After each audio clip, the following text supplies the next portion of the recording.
Apparently, John Bolton is going to take down Trump. And my question is, why would anybody listen to John Bolton?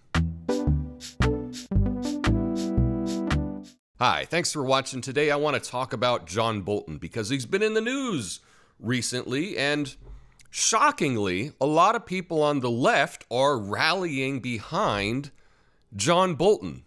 This is bizarro world to me, clown world. I never thought that I would see people on the left aligning themselves with John Bolton. Oh, the trustworthy John Bolton. We need to listen to what he has to say. And to put this in a little context, there was a New York Times article that came out yesterday. So let's take a look at the article. So here we are, New York Times. Trump tied Ukraine aid to inquiries he sought. Bolton book says. Drafts of the book outline the potential testimony of the former national security advisor if he were called as a witness in the president's impeachment trial. And if we scroll down here, we'll see that this is written by Maggie Haberman and Michael S. Schmidt. Maggie Haberman, that name is familiar, and if you're unfamiliar with Maggie Haberman, perhaps you remember WikiLeaks. They leaked internal emails of the DNC, and here they were talking about their campaign strategy with Hillary Clinton and how they could get things in the press. But they say, placing a story. As discussed on our call, we're all in agreement that the time is right place. A story will find a friendly journalist in the coming days that positions us a little more transparently while achieving the above goals. Who, for something like this, especially in the absence of us teasing things out to others, we feel that it's important to go with what is safe and what has worked in the past, and to a publication that will reach industry people for recruitment purposes. So here we go. We have a good relationship with Maggie Haberman of Politico over the last year. Now, Maggie Haberman is traded in Politico, and now she's at the New York Times. I wonder how she got that. We have had her tee up stories for us before and have never been disappointed. I just want to read that line again. Internal DNC email. We've had Maggie Haberman tee up stories for us before and have never been disappointed. While we should have a larger conversation in the near future about a broader strategy for re-engaging the beat press that covers HRC, that's Hillary Rodham Clinton. For this, we think we can achieve our objective and do the most shaping by going with Maggie. And that's the author of this article, just so you know. So this article that everyone's talking about, written by an author who works hand in hand and is happy to tee up stories from the Clinton campaign.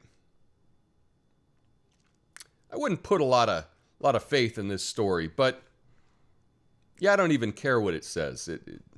But it is talking about John Bolton. And who exactly is John Bolton? Well, here's an article about John Bolton in Rolling Stone last fall. Stop calling John Bolton a hawk. A hawk is a noble, useful bird. Bolton is a war criminal. And there's his face. It's could be the most repulsive face on the planet. I don't know. We'll see.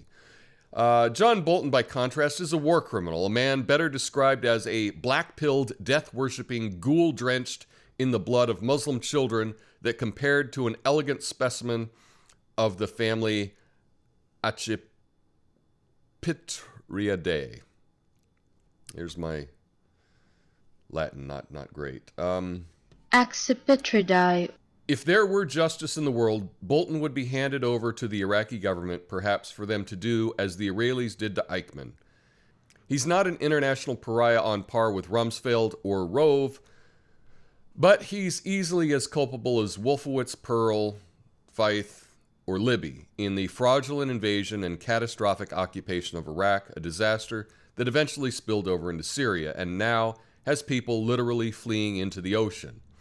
Unlike some architects of the Iraq War, who had the decency to disappear from public life, Bolton continued to unapologetically defend the con job he did as George W. Bush's ambassador to the UN, even as he tirelessly agitated for war with Iran, North Korea, Venezuela, as Trump's national security advisor. And as a diplomat, it's hilarious because John Bolton is anti-diplomacy. He has had a lifelong record of being against diplomacy. In fact, any time you can have diplomacy or just bomb someone, Bolton will always go for bombing someone. If we can have a coup to overthrow someone, even better. He doesn't believe in diplomacy, and she's written as much many times. Now, for everyone unfamiliar with John Bolton, I would characterize him as the worst human being that's alive. He could be the worst human being in this last century.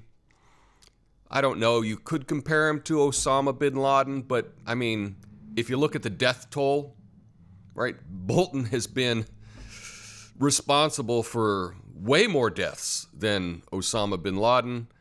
I'm not being hyperbolic. To me, he would be the top for the most evil person alive. He would. Now, you could argue with me on that, and you'd have to come up with something higher, someone more evil than John Bolton. Perhaps Hillary, but she hasn't had the impact that John Bolton has had. Now, Hillary has supported all of the military action that John Bolton did, but I think he's been a whole lot more successful in the killing of hundreds of thousands of innocent people that Clinton hasn't. So there's that. Now, he's been pushing for war as long as I've heard of him. I mean, for over 20 years, he's been pushing for war with Iran specifically. He was part of the Project for New American Century, the old neocon group that you may remember Wesley Clark talking about how they would overthrow 7 countries in 5 years. It was Iraq, Syria, Lebanon, Libya, Somalia, Sudan, and Iran. And yeah, I think they got them all except Iran. They just have one to go. And he's been pushing for war with Iran, I don't know, probably every waking breath he's had. He's an evil, evil man. He came up with this idea, preemptive war. That's right. Not some kind of preventative war. No, a preemptive war where you think another country is going to do something, so you just take them out before they even have a chance to do that. He's argued for preemptive war with Iraq, and he got that because he was the architect of the Iraq War. He's argued for preemptive war in Iran forever. He's argued for preemptive war with North Korea. Yeah. This guy is the worst. And the thing is, he's not even good at predictions. I cannot find a single prediction that John Bolton has made in his entire career that's come true. Not one. Now, if you can find a prediction that he said that has come true, let me know in the comments. But I couldn't find one. Back in the day, right? You think of Cheney as being an evil guy. Maybe you're on the left and you think of Cheney as being the worst. John Bolton was known as Cheney's spy. Okay? Agent for Cheney. That was John Bolton. And, with this election coming up, you may recall how a certain election, there may have been some funny business, and perhaps the Florida count was stopped before there was a full recount. Who was in charge of that? Who was leading the charge of that for George W. Bush? That would be one John Bolton. That's right. He was down there. You saw him holding up or standing behind the inspectors with the hanging chads. That was John Bolton. And if you're on the left, why would you listen to who you think is such a terrible human being? Just because he says Orange Man bad? Right? Just because he's saying something against Trump, you're behind him? The enemy of my enemy is my friend? That is a stupid philosophy. It really is.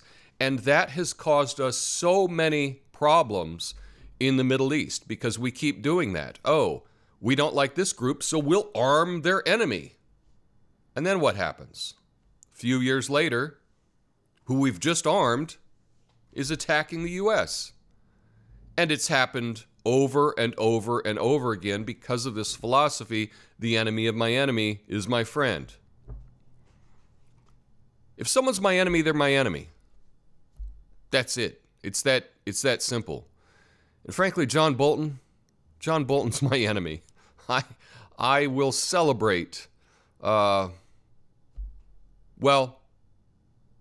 we all expire sometime, and I have some champagne on ice waiting for that day. Because I believe on that day, the world will be a safer place. But I don't know. That's just my opinion. But it does really bother me that people on the left are somehow giving him any kind of respect just because he's saying things against Donald Trump. It's pathetic. You're better than that. But that's just my take. Let me know your take in the comments. And if you like this video, please be sure to share it with someone else. Thank you so much. Peace.